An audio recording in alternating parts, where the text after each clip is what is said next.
بە ئامانجی چارەسەرکردنی کێشەکانی نێوان هەرێمی کوردستان و حکوومەتی عێراقی بڕیارە لە ماوەی داهاتوو جارێکی دیکە وەفدی حکوومەتی هەرێم سەردانی بەغدا بکاتەوە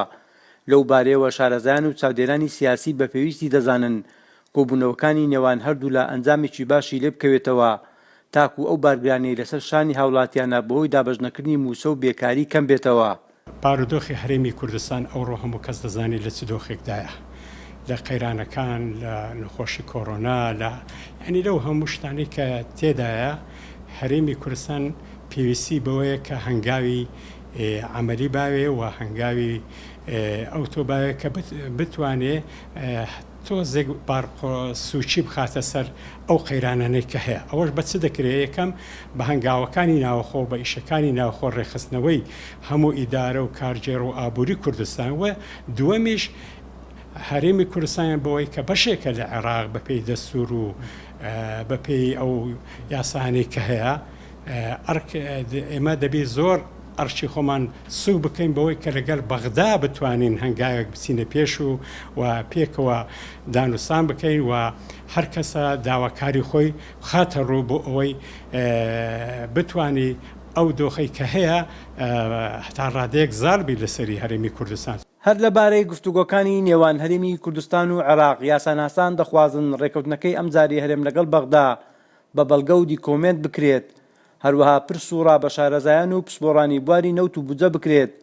تاکو بوار نەدرێ لایانی بەرامبەر خوێندنەوەی جیاواز بۆ ڕێکەوتنەکە بکات. خۆتان دەزان دەبا ئەو ڕێکەوتنە پارپێرار کرابایە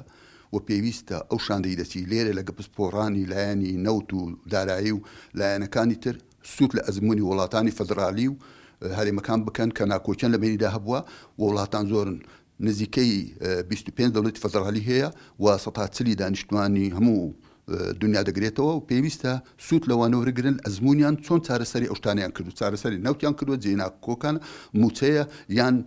گومرگە یان ئەو شتەکانی دیە. بەداخەوی زۆر و خەڵکی زۆرمان لە کوردستان هەیە پسپۆڕن لە نەوت لە دارایی لە زۆر مەجالیتکە دەتوانن لەگەر خۆیان بیبن پێشتریش لێرە کۆبوونەوەیان لەگە بکەن وەڕقی عەمەلیانە بی کە دەستنەوێ دوا خاڵیش ئەوەیە کە دەبی ئەوان دارشتنی یاسایی زمانەوانی ئەو کەسانە بیکن کە لە زمان شارەزان یەک وشە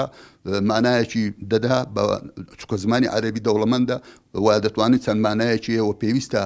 مانایەکی پڕ بە پشتی خۆی بدا بۆ ئەو مەستەی چوینە وەشاندەکەش نابی پەلە بکە چکە دەبی پرس بە پسپۆڕان بکە.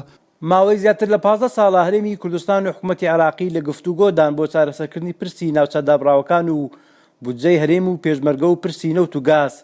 کەچی بە هۆکاری جیاواز ئەو کێشانە تاکو ئێستا یەکلان نەکراوەتەوە. ئێستاش وەک چاودێران ئاماژەی بۆ دەکەن لە سەروبەندی خراپی بارودۆخی ئابووری عێراق و هەرێمی کوردستان و دابەزینی نرخی نەوت و ڤایرۆسی کۆڕۆنا. هەردوو لایەنی کوردستانی و عێراق خواستی ڕێکەوتنێکی دیکەیان هەیە بۆی لەم قۆناغا هاوکاری یەکتر بکەن. طه عەبدوڵڵا، گەلی کوردستان، هەولێر.